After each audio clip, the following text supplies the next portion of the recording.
The headlines say it all. Take Politico. Trump finally fed up with Putin, teases more Russian sanctions. Or The Guardian with this: has Trump-Putin bromance finally run its course? Or NBC News: Trump unloads on Putin after promising more military aid to Ukraine. After these comments from President Trump during Tuesday's cabinet meeting at the White House. Putin. I'm not happy with Putin. I can tell you that much right now, because he's killing a lot of people.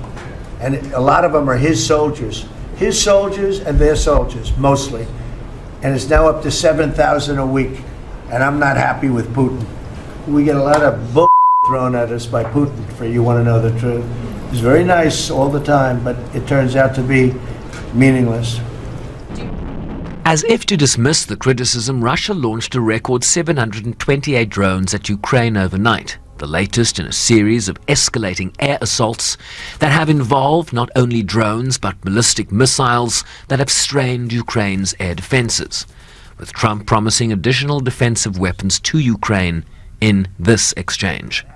Last week, paused some shipments of weapons to Ukraine. Did you approve of that pause? We want to put defensive weapons because Putin is not treating human beings right. He's killing too many people. So we're sending some defensive weapons to Ukraine, and I've approved that. So who ordered the pause last week? I don't know. Why don't you tell me? He was considering supporting a Senate sanctions package against Russia that could include 500% tariffs on countries that purchase Russian oil, gas and uranium, among other exports. Yeah, no, I'm looking. The Senate is passing and passed a very, very tough sanctions. Yeah, I'm looking at it. And you'd sign that? It's an optional bill. It's totally at my option. They passed it totally at my option, and to terminate totally at my option. And I'm looking at it very strongly. Noting Trump's criticism, this was the Kremlin's response. We are quite calm about this. First of all, Trump has, so to speak, a rather tough style in terms of the phrases he uses, and so on.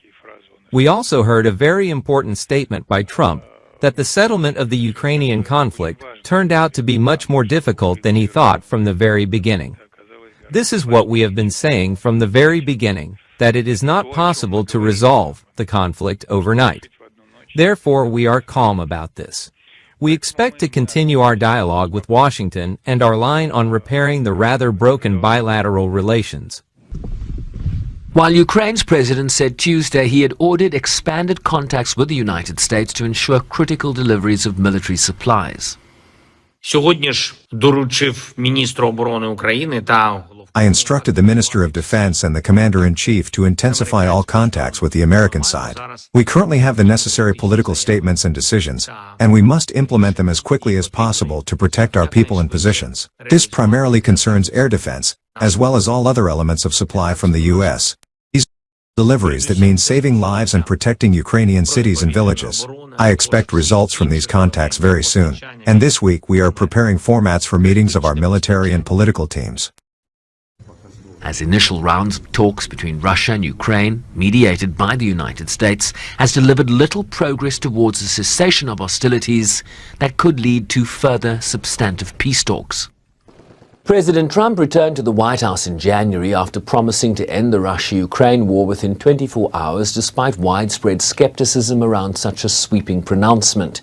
Trump had also floated additional sanctions against Russia for months, but has favored a diplomatic track thus far, frustrating European allies who have remained cautious amid what was viewed as somewhat of a détente between Washington and Moscow. 2 rounds of ceasefire talks between Russia and Ukraine have taken place this year, but those efforts now appear to have stalled. The question now remains, what will President Trump do next? Sherwin Bryce-Pease, SABC News, New York.